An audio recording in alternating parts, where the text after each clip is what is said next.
Justice is served.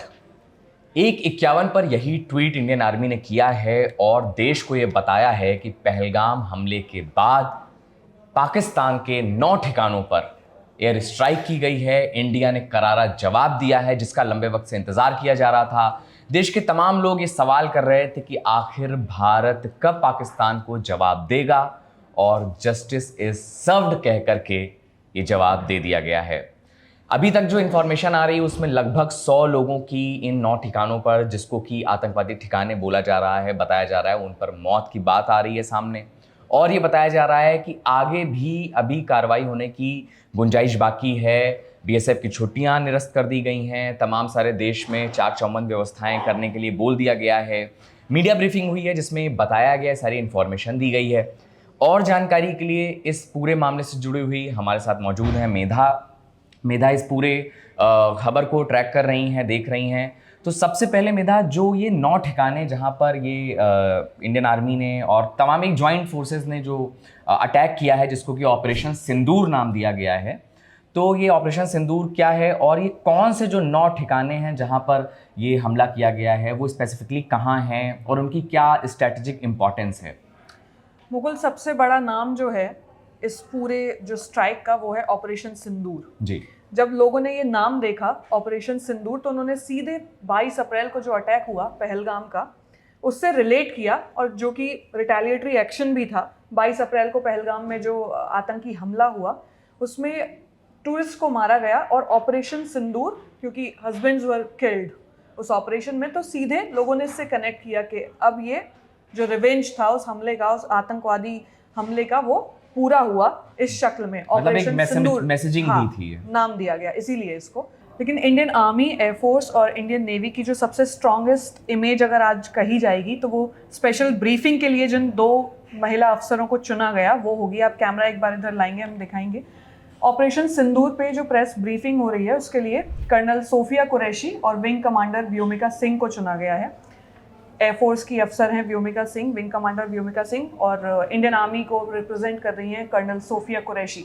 ये strongest image है। आप जब ऑपरेशन सिंदूर सुनते हैं और उसको डायरेक्टली रिलेट करते हैं पहलगाम अटैक से, और फिर ये जो तस्वीर निकल के आती है कि सबसे इम्पॉर्टेंट प्रेस ब्रीफिंग के लिए 2 महिला अधिकारियों को सेना की और वायुसेना की चुना गया है, जो ये बता रही हैं इस ब्रीफिंग में कि जो 7 शहरों के 9 आतंकी ठिकानों को नेस्तनाबूद किया गया, और जिसमें 21 कैंप्स थे लश्कर के, हिजबुल मुजाहिदीन के और जैश ए मोहम्मद के, वो किन किन जगहों पर पाक ऑक्यूपाइड कश्मीर में भी और पाकिस्तान के अंदर जिनका खात्मा किया गया। जिसमें कि हम बात करेंगे अगर लोकेशंस की, तो सबसे पहले अगर मैं पाक ऑक्यूपाइड जम्मू एंड कश्मीर का जो पाक ऑक्यूपाइड कश्मीर है हिस्सा है, टोटल 9 लोकेशंस को आइडेंटिफाई किया गया। इंडियन आर्मी, इंडियन नेवी और एयरफोर्स ने मिलकर, यानी तीनों सेनाओं का ये संयुक्त मिशन था। ऑपरेशन सिंदूर जो ऑपरेशन था ये, इसमें 9 लोकेशंस जो थी उनको आइडेंटिफाई किया गया, जिसमें से 5 जो हैं वो आपकी पाक ऑक्यूपाइड कश्मीर की थी और 4 पाकिस्तान की। जी। अब इनमें से हम उन 5 लोकेशन की अगर बात करेंगे तो उसमें कई सारे कैंप्स हैं। सवाई नाला, सैयदना बिलाल, मरकज़ अक्सा या चेलाबंदी, अब्दुल्ला बिन मसूद, इस तरीके के नाम हैं जो मरकज़ थे या जो हाइडआउट्स थे अलग अलग टेरर ग्रुप्स के। एक मैप आप कैमरा इधर लाएंगे तो हम दिखाएंगे, जो प्रेस ब्रीफिंग हुई उसमें जो दिखाया गया मैप, टेररिस्ट कैंप्स इन पाक ऑक्यूपाइड कश्मीर एंड पाकिस्तान। 21 यहाँ पे 21 कैंप्स की लिस्ट दी हुई है। अभी जो प्रेस कॉन्फ्रेंस हुई मिनिस्ट्री ऑफ डिफेंस, जो संयुक्त प्रेस कॉन्फ्रेंस हुई, उसमें ये सारे नाम आपको दिखाई देंगे, जिसमें से 5 जो हैं वो थे आपके पाक ऑक्यूपाइड कश्मीर के और 4 पाकिस्तान के। पाकिस्तान वालों पर आएंगे जो लोकेशंस हैं वो हैं ये। अब इसको एक बार ये देखना बहुत ज़्यादा इंपॉर्टेंट है, क्योंकि जब हम बोलते हैं कि घर में घुसकर मारा, तो ये जो नक्शा है हमारा उसमें पाकिस्तान भी है। जद में बहावलपुर है एक लोकेशन, एक है मुरीद के साथ यहाँ लाहौर के पास ये जो आपको दिख रहा है, जो कि देखेंगे आप तो पाकिस्तान के पंजाब प्रोविंस की लोकेशन है मुरीद के। सरजाल और महमूना जोया जो लोकेशन है, ये दोनों नंबर 8 एंड नंबर 9, ये आप देखेंगे जम्मू, यहाँ अमृतसर। तो ये इतनी ज़्यादा करीब हैं इंटरनेशनल बॉर्डर से कि अगर आप जाते हैं जम्मू डिवीज़न में, जब आप बॉर्डर पे जाते हैं तो सियालकोट वहाँ से महज 13 किलोमीटर दूर रह जाता है। सियालकोट के पास ही ये जो सरजाल और महमूना जोया जो जगह हैं ये बिल्कुल करीब हैं, यानी 10 किलोमीटर का भी फासला नहीं होगा इंटरनेशनल बाउंड्री से। तो आप देखिए कि ये डिप्लोमेटिकली भी कितना इम्पॉर्टेंट है कि आपने बिल्कुल अपने इंटरनेशनल बॉर्डर को क्रॉस करके जवाब दिया है कि आपके यहाँ से जो टेररिस्ट एक्टिविटी को जो आप सपोर्ट करते हैं, क्योंकि पाकिस्तान का सीधे सीधे इसमें इन्वॉल्वमेंट नजर आया। जो भी खुफिया जानकारी मिली, जो प्रेस ब्रीफिंग में इतने कॉन्फिडेंटली ये जो ब्रीफ किया गया कि ये सारी जानकारी इन पाकिस्तान के इन्वॉल्वमेंट को साफ तौर पे जाहिर कर रही थी। तो वो जवाब भी वैसे ही दिया गया कि आप घर में घुस के जो टैग आपने बालाकोट या उरी अटैक के बाद जो सर्जिकल स्ट्राइक हुआ, जब हमने देखा उस सेम वही उसी अंदाज में, लेकिन इस बार थोड़ा सा अलग था। मुरीद के पंजाब प्रांत जो है पाकिस्तान का, जो मरियम नवाज जहाँ की चीफ मिनिस्टर हैं, पाकिस्तान के जो पूर्व प्रधानमंत्री रहे उनकी बेटी, उनका ट्वीट भी आया, हम उसका जिक्र भी करेंगे। तो मुरीद के वो इलाका है और पंजाब प्रांत में इंडियन डिफेंस ने बहुत अंदर जाकर के स्ट्राइक किया है। तो ये सारे टेरर हाइडआउट्स इनको तबाह किया गया है, जिसमें बताया जा रहा है कि करीब करीब 100 आतंकी ढेर हो गए हैं, 24 मिसाइलें दागी गई और उसमें एक बड़ा नाम जो आ रहा है वो लश्कर के आतंकी का आ रहा है, लश्कर कमांडर हाफिज अब्दुल मलिक। ये पुष्टि, ये मीडिया रिपोर्ट्स ऐसा दावा कर रही हैं कि कमांडर जो है लश्कर का हाफिज अब्दुल मलिक वो मारा गया है इसी स्ट्राइक में।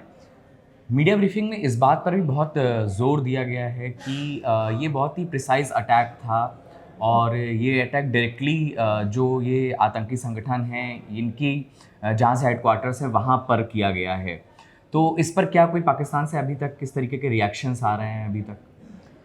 सबसे पहले तो जब हाई प्रिसीजन अटैक की बात आती है तो बात आती है कि वेपन्स, तो हम इतने ज़्यादा हमने ऐसे प्रिसाइज्ड अटैक के लिए कौन से वेपन्स इस्तेमाल किए, वो कौन से हथियार थे जिनसे टारगेट को पहले लॉक किया गया, मतलब चुन चुन कर अटैक किया गया, टारगेट आइडेंटिफाई किए, फिर आपने अटैक किया। तो सबसे जो बड़ा नाम इसमें आ रहा है मीडिया रिपोर्ट्स के अकॉर्डिंग अगर मैं बात करूँ तो वो स्कैल्प का आ रहा है, जिसको स्टॉर्म शेडो भी कहा जाता है, कि वो तूफान की परछाई कह लीजिए उसको।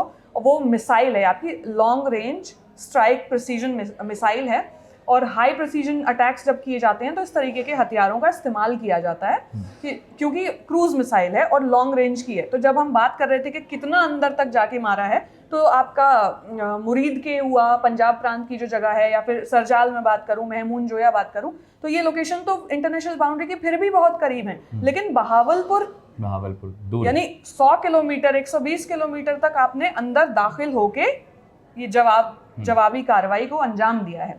स्कैल्प के बाद hammer, highly agile modular munition extended range का एक कह सकते हैं कि स्मार्ट बॉम्ब है, इसका भी इस्तेमाल किया गया है स्ट्राइक में, ये भी दावा किया जा रहा है। और लश्कर के, जैश के जो भी हाइडआउट्स थे, उन लॉजिस्टिकल सेंटर्स को जहाँ पे ट्रेनिंग दी जाती थी या जहाँ हथियारों की ट्रेनिंग दी जाती थी, उनको जो भी उनका एमिनेशन था, तो इस तरीके के टारगेट्स को चुन के इन्हीं हथियारों के जरिए निशाना बनाया गया और उन्हें नेस्तनाबूद किया गया। और इसमें लॉइटरिंग म्यूनिशंस की भी बात आ रही है, जिसको हम कह सकते हैं कि सुसाइड ड्रोन कहा जाता है।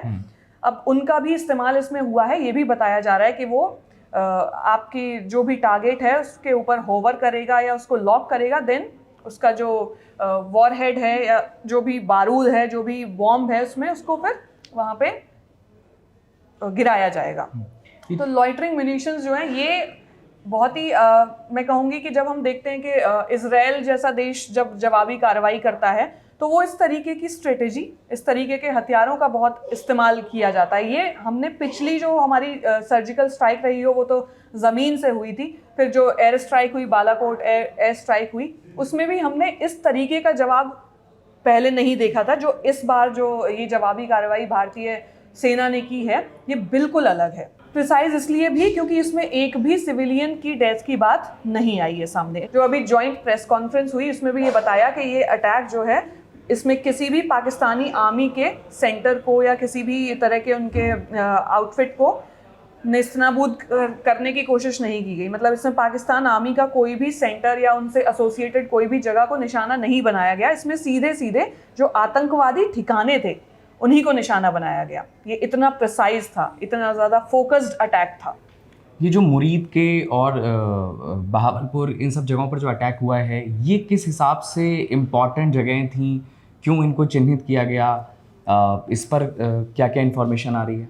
तो जब लोकेशंस की हम बात कर रहे हैं कि ये कितनी प्रोमिनेंट थी और इन्हें चिन्हित किया गया, इनको आइडेंटिफाई किया गया, तो ये सारी वो लोकेशंस हैं जहाँ पर टेरर हाइडआउट्स थे। इन्हीं जगहों पर आतंकियों को तैयार किया गया, जिसमें जो बहावलपुर लोकेशन है ये जैश का हेडक्वार्टर बताया जाता है कि यहाँ पर फिदाइन हमलों के लिए या जो टेरर एक्टिविटीज़ हम देखते हैं हमारे बॉर्डर्स के आसपास या वैली में जो होती हैं, ये जैश का हेडक्वार्टर है। यहाँ पे आतंकियों को ट्रेनिंग दी जाती है और उसके बाद फिर वो इस तरीके की कायराना हरकतों को अंजाम देते हैं। बहावलपुर ये लोकेशन सबसे इंपॉर्टेंट इसलिए भी हो जाती है क्योंकि ये इंटरनेशनल बाउंड्री से काफ़ी अंदर है, अराउंड 100 किलोमीटर्स।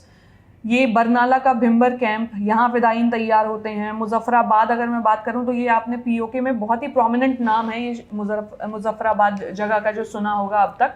और बाग, ये जो लोकेशंस हैं ये इस्लामाबाद यहाँ से बहुत करीब है। पाकिस्तान की जो इस्लामाबाद हुई या लाहौर या बहावलपुर ये जगह है, ये बहुत प्रोमिनेंट लोकेशंस हैं। लाहौर के पास मुरीद के, जो पंजाब प्रोविंस की जो जगह है मुरीद के, जहाँ पे अटैक हुआ, ये लाहौर के बेहद करीब है।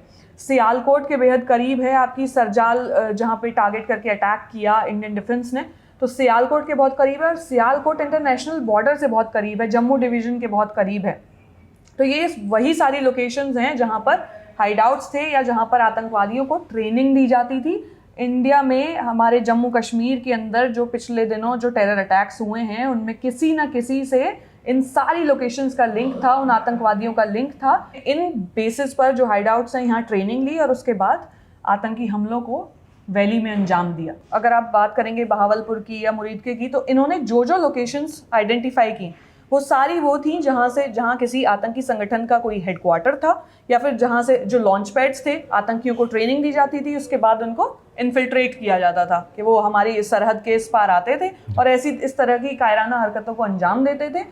उन सारी लोकेशंस को आइडेंटिफाई किया गया जो पहलगाम अटैक या इससे पहले जो अटैक्स हुए हैं लगातार, क्योंकि जब हमने देखा कि अभी पिछले दिनों जब सेना ने जम्मू कश्मीर के अंदर कार्रवाई की, उसमें पहलगाम हमले के अंदर या जो भी वैली के अंदर जो पिछले दिनों में अटैक हुए, जिनमें या तो सिविलियंस को टारगेट किया गया या टारगेट किलिंग हुई या सेना पर हमला किया गया, तो उनके तार कैसे, दे कनेक्टेड द डॉट्स कि कौन कौन इसमें शामिल थे, किस किस का नाम आया। तो पहले वहाँ कार्रवाई की गई। ये वही हाइडआउट्स थे, ये वही लोकेशंस हैं जहाँ से ये आतंकी निकले जिनके तार पहलगाम हमले से जुड़े हुए थे। तो जवाब उसी आपने जो हरकत की, जैसा कि हमने प्रेस रिलीज में देखा कि whosoever is responsible for this attack will be held responsible, जवाब वैसे ही दिया जाएगा। मतलब इसके पीछे जिसका भी हाथ था, पहलगाम हमले के बाद जब प्राइम मिनिस्टर मोदी ने पहली बार इस हमले का जिक्र किया, उसमें उन्होंने साफ साफ ये बोला कि आतंकवादियों की बची कुची जमीन भी खत्म कर दी जाएगी। तो उससे पहले ही ये माइंडसेट क्लियर हो गया था कि अब जो भी होगा वो कुछ ऐसा ही होगा जिसमें कुछ बचेगा नहीं। तो टारगेट उसी हिसाब से किया गया कि जहां भी आतंकी ठिकाने हैं उनको नेस्तनाबूद किया जाए। और इसीलिए अभी तक जो खबर आ रही है उसमें ये है कि 100 से ज़्यादा आतंकवादी जो है इसमें ढेर हो गए हैं। अब उसमें लश्कर के भी हैं, जैश के भी हैं और आपके हिजबुल मुजाहिदीन के भी आतंकी हैं। इसके अलावा अभी ये क्या इन्फॉर्मेशन आ रही है, इंटरनेशनली इसको किस तरीके से देखा जा रहा है, क्या मीडिया इस पर कुछ बोल रहे हैं, कौन सा देश क्या बोल रहा है, और साथ के साथ कि क्या पाकिस्तान की तरफ से भी अभी तक कोई रिएक्शंस आ रहे हैं इस पूरे अटैक पर? पाकिस्तान की तरफ से ऐसे बहुत सारे वीडियोस सर्कुलेट हो रहे हैं सोशल मीडिया पे, जहाँ पे लोग बोल रहे हैं कि पाकिस्तानी फ़ौज क्या कर रही थी, या अटैक्स के वीडियोस भी दिखाई दे रहे हैं। पहले हमने जब सर्जिकल स्ट्राइक हुई या बालाकोट एयर स्ट्राइक हुई तो आपको इतने एविडेंस नहीं दिखाई दिए होंगे, सोशल मीडिया पर इतना सर्कुलेशन नहीं था।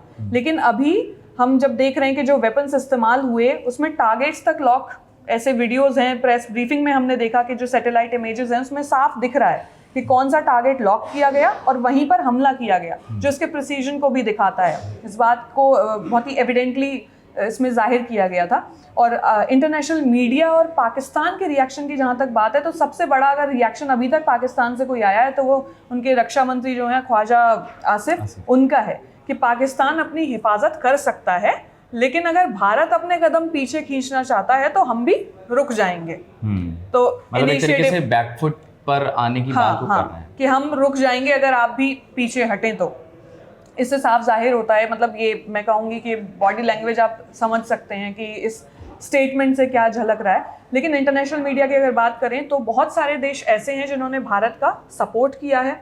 इवन चाइना ने इसको रिग्रेटफुल बताया, और चाइना का जो स्टेट रन मीडिया है ग्लोबल टाइम्स, यहाँ पे इसलिए कहना ज़रूरी है कि जब हम डिप्लोमेसी की बात करते हैं तो सामने आप एक ऐसी कार्रवाई को रिग्रेटफुल कह रहे हैं कि हम नेबर्स हैं, हमेशा नेबर्स ही रहेंगे, लेकिन वहीं पे आपका जो स्टेट रन मीडिया है ग्लोबल टाइम्स, उसने बहुत सारे ऐसे ट्वीट्स को बैक किया, इवन इमेजेस जो हैं उनको रीट्वीट करके कैप्शन किया है कि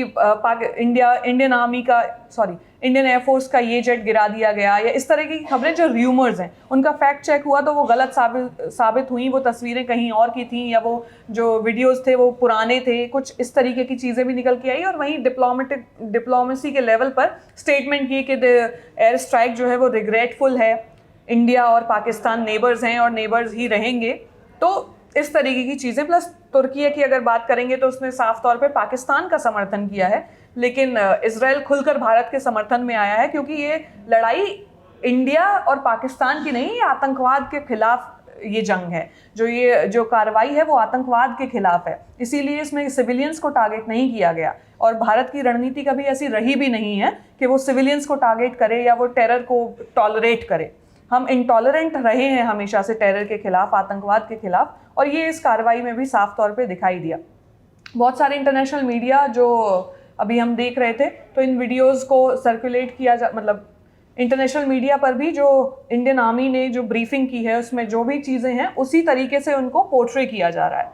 लेकिन यहाँ पे ये अपील करना भी बहुत ज़रूरी है, क्योंकि जब चीज़ें बहुत मैनिपुलेटिव होती हैं, सोशल मीडिया का दौर है, तो आप तमाम सारी तस्वीरें देख भी रहे होंगे जो सोशल मीडिया पर वायरल हो रही हैं, तो उत्तेजित ना हो उनको देखकर, और जो भी ऑफिशियली इन्फॉर्मेशन आ रही है उसी को अपने इन्फॉर्मेशन का आधार मानकर चलें। हम भी जो इन्फॉर्मेशन हमें यहाँ मिल रही है, जो प्रेस ब्रीफिंग में हमने देखी है, उसको ही साझा कर रहे हैं, और वही सबसे मेन सोर्स है इन्फॉर्मेशन का जो ऑथेंटिक है। तो अब भावनाओं में ना बहकर हमें फोकस करना चाहिए हमें, क्योंकि जंग जब होती है तो वो केवल बॉर्डर्स पे नहीं होती, टेंशन अंदर भी होती है। लेकिन जब हम तैयार थे मॉक ड्रिल के लिए, प्रिपेयर्डनेस के लिए, कि हम कितने तैयार हैं अगर कोई हॉस्टाइल अटैक होता है, उसमें ये शॉकिंग इन्फॉर्मेशन आई कि लोग जब सुबह उठे तो उन्हें पता चला कि अरे भारत ने पहलगाम हमले की जो जवाबी कार्रवाई है उसको अंजाम दे दिया है। तो ये सारी तमाम चीज़ें हैं, और जिस बात को मेधा कह रही हैं कि हमें इस समय बहुत संयम रखने की ज़रूरत है, किसी भी आ रहे विजुअल पर अंधा विश्वास ना करें, उसको एक बार चेक करें, भावुक ना हों, और लगातार जो भी इंफॉर्मेशंस आ रही हैं, हम भी आपको पब्लिकली अवेलेबल इंफॉर्मेशंस और उनको प्रॉपर हम चेक करके ही आप तक पहुंचाने की कोशिश कर रहे हैं। अभी लगातार ये डेवलप हो रही है खबर, इसमें तमाम सारी नई नई जानकारियां सामने आ रही हैं, अभी बहुत सारी नई इन्फॉर्मेशन आनी बाकी है। फ़िलहाल अगर बात की जाए तो सारी सिक्योरिटीज़ को अलर्ट मोड पे डाल दिया गया है। मॉक ड्रिल की बात आपको पता ही है कि वो करने की तैयारी की जा रही है। इस समय इस पे तमाम सारे रिएक्शंस आ रहे हैं। कांग्रेस नेता राहुल गांधी का रिएक्शन आ चुका है, अमित शाह का रिएक्शन आ चुका है। सभी ने इस पूरे जो जवाबी कार्रवाई है इस पर समर्थन किया है, इंडियन आर्म फोर्सेस पर भरोसा जताया है, और ये कहा है कि इस तरीके की जो कार्रवाई, जो पहलगाम हमला जो हुआ था उसको लेकर के जो कार्रवाई की गई है, इसका पूरी तरीके से देश खड़ा हुआ है साथ में और समर्थन कर रहा है। इसको लेकर के आकर जो भी अपडेट्स आते रहेंगे वो जिस न्यूज़ आप तक पहुंचाता रहेगा। मैं मुकुल और हमारे साथ हैं मेधा, हम आपसे फिर से मुलाकात करेंगे नए शो में। बहुत बहुत शुक्रिया।